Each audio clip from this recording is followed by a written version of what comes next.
Hey guys, welcome to the review for Shin, me and the professor on summer vacation, the endless 7-day journey.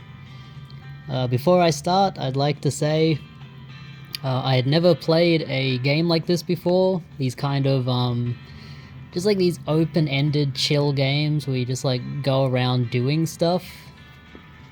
Games like Animal Crossing and Harvest Moon and Story of Seasons, or even the series that this game is like a spin-off of, My Summer Vacation. I never played one of these before, and I don't know if I will again, but I will say I'm very happy I played this one. So this game was released initially in 2022. I was actually keeping up with this game prior to release because I saw it had been announced and I thought it looked really cool. And I was into Shin before I played the game and before it came out.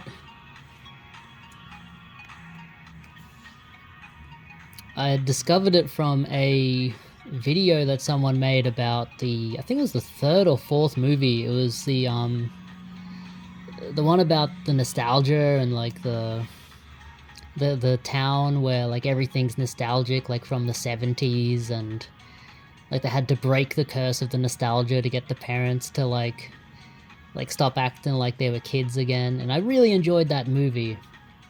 And I didn't know that Shin was like this huge like multimedia franchise.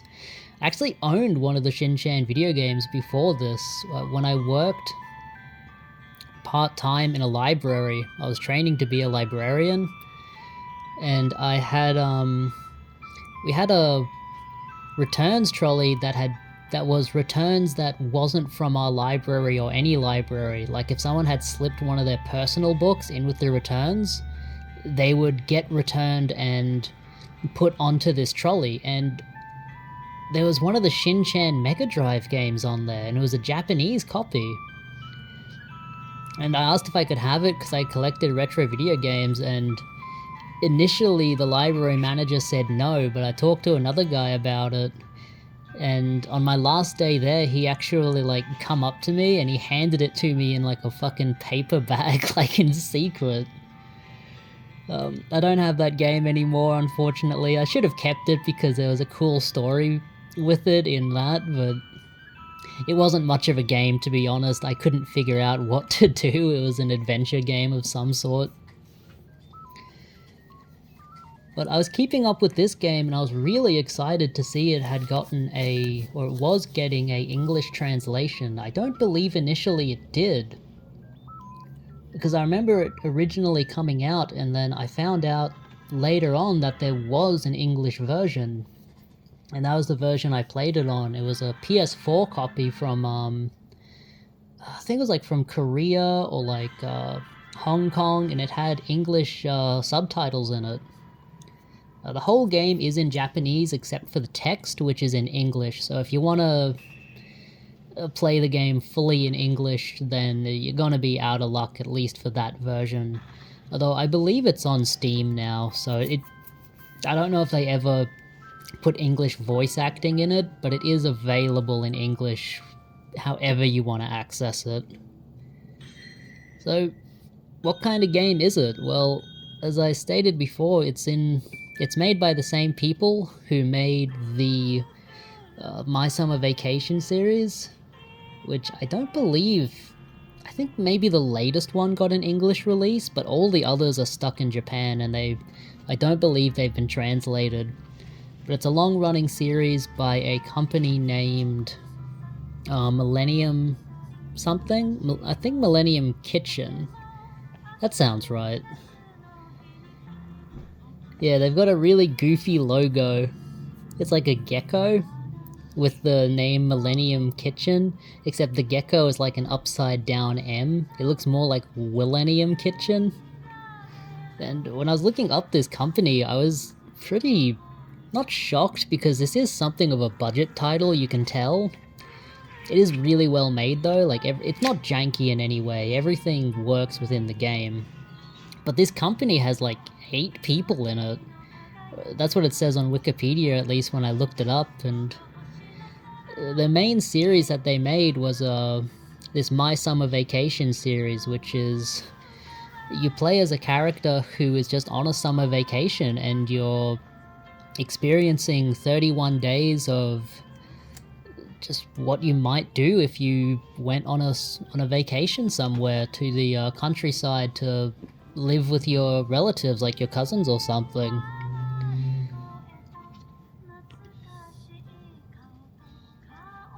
And that's kind of what the game is. All you do in the game is you run around, you do a lot of kind of objectives for people, little ones.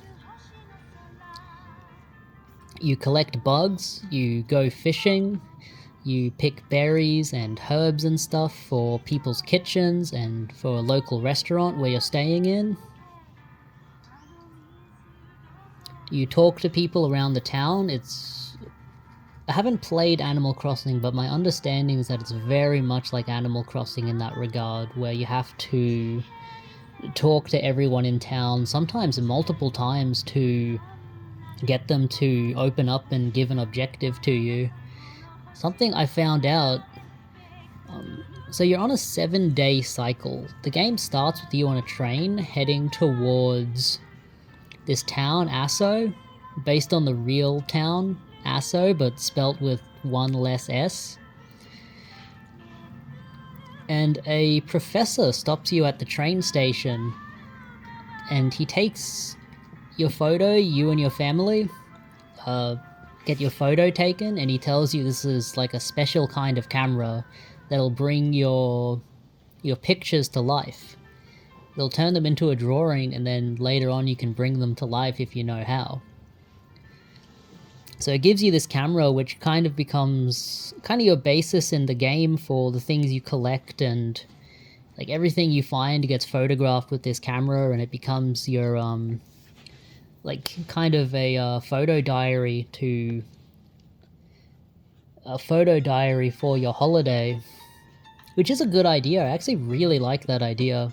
I'm going to Japan in a little under 2 weeks, and I'm thinking I'm going to do something similar where I take photos of stuff there to make like a nice photo diary of, because that's something that previous holidays I remember really well, but as time goes on, I'm probably going to forget aspects of them. Like, I'll always remember going to the UK, but like individual days and stuff, I don't really remember. That stuff's kind of a blur, but I do remember being there.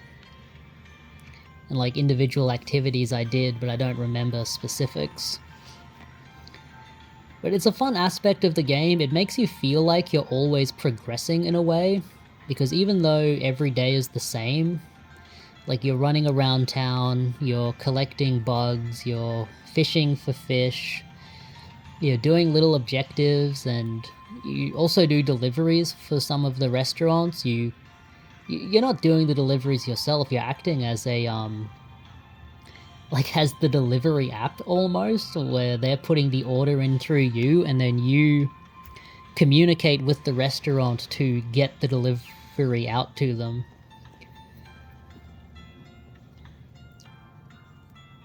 You're only there for 7 days, and I will spoil this, at the end of 7 days, your time there resets.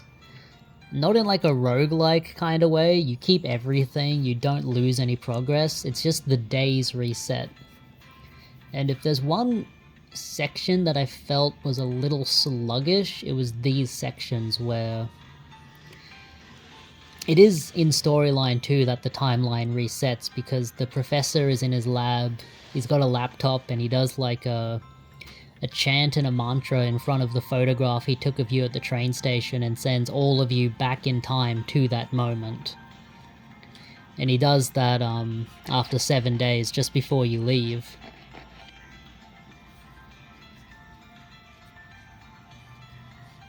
He does it for other things too. There are dinosaurs in the game that get introduced slowly. First I guess it's like a Brachiosaurus, and then a Stegosaurus, a pterodactyl, and a Tyrannosaurus Rex that has a flaming tail. And you also unlock battles. You can do little battles with them, and I felt this was also a very sluggish portion of the game. I did not enjoy these at all. They were fun for a few battles, but as you continue to do them, you realize it's a hollow experience. You will initiate battle by choosing rock, paper, scissors, and you're battling against the enemy who will also choose the same. And it's just luck. It's total luck. I will say it is a little bit balanced in your favor, because if you get a tie, like if you both choose rock, you will enter a little mini game where it's kind of like that old game in the arcade where you had to make the light stop on the certain blip in order to get it to pay out a lot of tokens or a lot of tickets. I'll show it in the gameplay anyway. As the battles got more difficult, it got harder to do this, and I will say I did do the 2 tournaments, and I have no idea how I did the second tournament. I just had the best luck, because initially when I did the very hard battles, the extremely hard battles, I lost to some of these characters 5 times in a row. But in the tournament, I did all 4 battles and I beat them. And the battles don't actually get harder, you just have to get luckier because their health increases, so the number of times you have to hit them increases. The only strategy I could give for the battles is, if you have your special attack, wait until... If you have your special attack and you're not going to win the fight with it, then wait until they have their special attack, because you can use your special attack to counter theirs in a tiebreaker game. And especially in those extremely difficult battles, that was the difference maker when I was able to win those tie battle games. Especially with the special attacks, because their special attacks, they'll beat you in 1 normal attack and 1 special attack, and it'll just fill up way faster than yours. But as you go through the game, it's not all fully unlocked initially. It takes probably about, I'd say, 2 cycles, so 2 7-day periods, 2 weeks, in order to unlock all of the areas in the game and all of the little things you can do within it. And it does keep it fresh. The initial gameplay loop of just collecting bugs, farming, fishing, talking to characters, everyone's got a little mission for you too, not just an objective, but an overarching storyline. The place you're staying at is owned by a newspaper guy, and he has a secret admirer at his work named Yoshiko. And as the game progresses, you see their relationship kind of develop. The lady who runs the restaurant also has a crush on one of her workers who works there in the afternoon with her, and you see their relationship develop. And I will spoil it because this is a game you can spoil and it doesn't really lose anything. They do get married at the end of the game. At the very last day, you see... It's not like a marriage, it's like an engagement party, I guess. There's no ceremony or nothing. But it does keep things fresh. It keeps opening up new areas, new things to explore. The days take maybe about 20 minutes to go through. That's the amount of time you get. And it's not just the time you have to keep an eye on, you also have to keep an eye on your energy levels. Your energy level is always depleting as well as the time, and I will say, if you keep a curry snack on you and make sure you have at least one in your inventory, then you'll never run out of energy. When Shin-chan runs out of energy, he'll pass out, and that will be the whole day over. So if you have objectives you want to do, like collecting things for somebody or finding certain bugs at certain times, there are some rare bugs and fish that only appear at certain times of day in certain locations. I was fortunate enough to get every bug, but not every fish. And you can go into a new game plus to catch the missing fish, if you wanted to. I didn't. I have to mention the graphics because this is a video game based on an anime series, and it does feel like they've taken the time to try and make at least the character models look like the cartoon show. All of the characters are actually ones that are already represented in the show, so even though you're in this town of Aso, you're seeing all of the characters you'd know and love from the show who live in Kumamoto, or no, Saitama Prefecture, west of Japan, or west of Tokyo.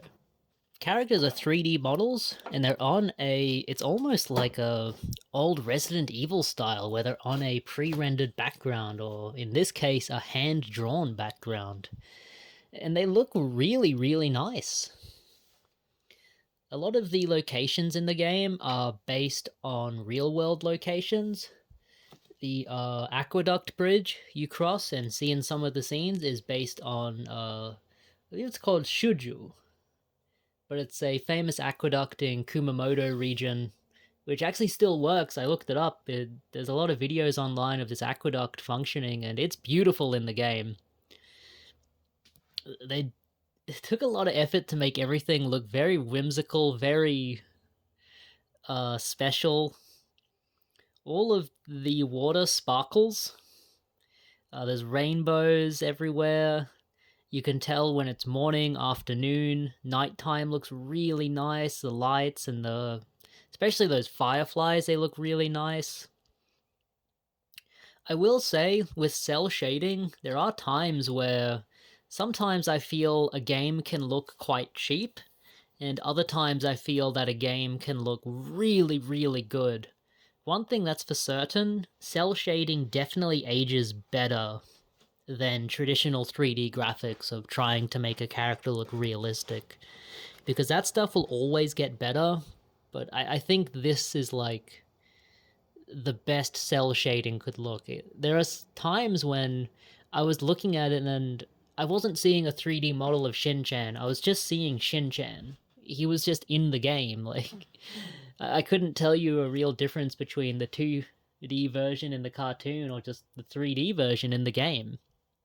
The graphics are really good. I really like them. I especially like the background scenes.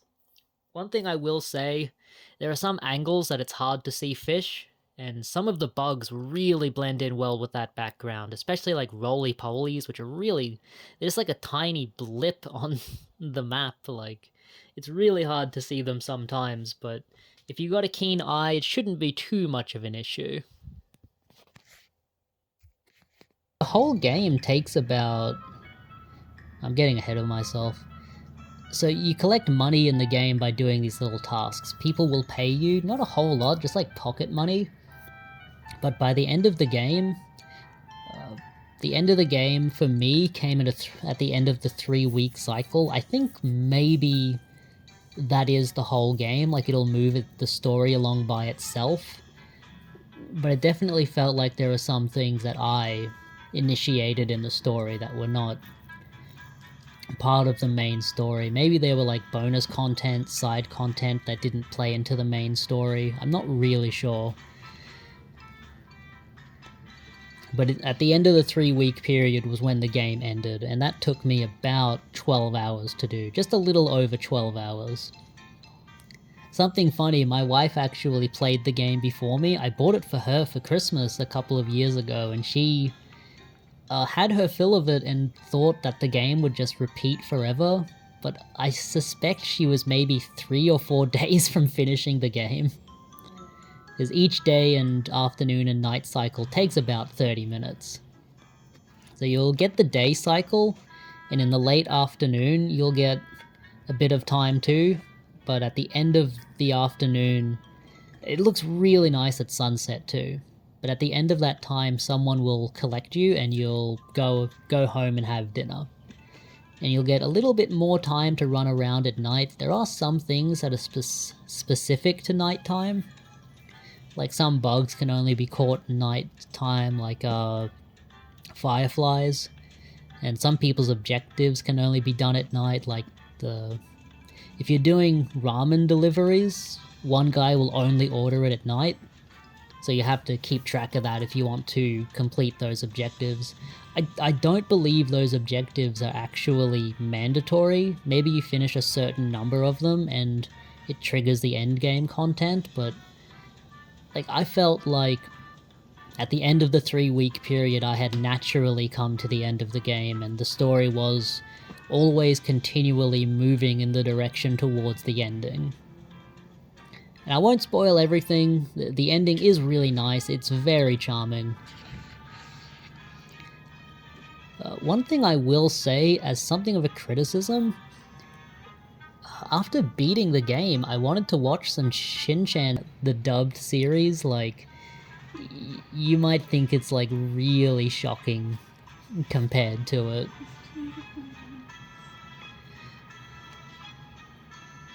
But I do recommend the game. Like, it's a good game. Everything works well. It's not janky at all. The music is like excellent. Like, it's kind of a shame that the game's a bit under the radar, because I kind of really want there to be, like, on YouTube, just like extended versions of the soundtrack, because like it's really good. Yeah,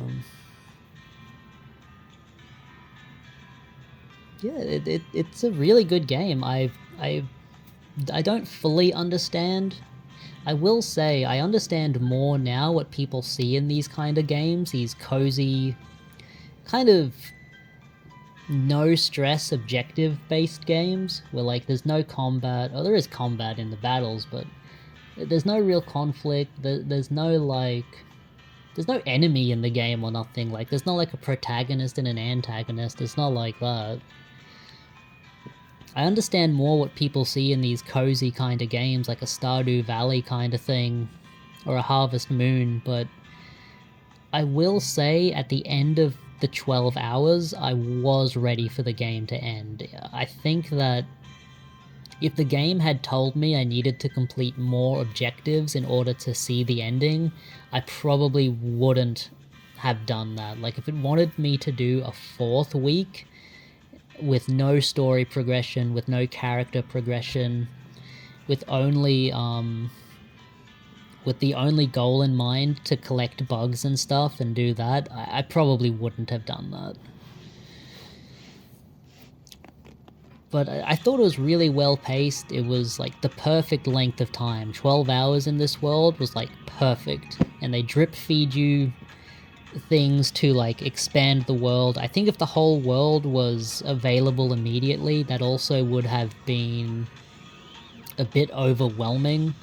Especially as someone who's never played a game like this before, I would have felt just very overwhelmed. And even near the end of the game, like, I would still like take a wrong turn and kind of get lost somewhere accidentally, especially around like the little farm area where you can farm crops like tomatoes, carrots, peppers. I would get lost around that area for some reason. But overall, like, I really enjoyed the game. The little nitpicks I have are just them. They're just like, maybe you would change the game a little bit to be a bit more like the series. Maybe you'd make the characters a bit more like those in the series. But it's also a good game as it is. I haven't played Coal Town, or Shiro and the Coal Town, which is the sequel to this one that came out last year or the year before. But I am interested to see how that improves upon and expands upon the concepts used for this for this game. But yeah, I recommend it. Definitely check it out. Give it a go. Like, I think if you're into a game like this, you already know if you're going to like a game like this or not, I think. But I went into it not really expecting that much at all, and I was really surprised by how much I enjoyed it and how kind of addictive the gameplay was. Yeah, that'll be it. Thank you guys for watching. Seagull My House, bidding you farewell.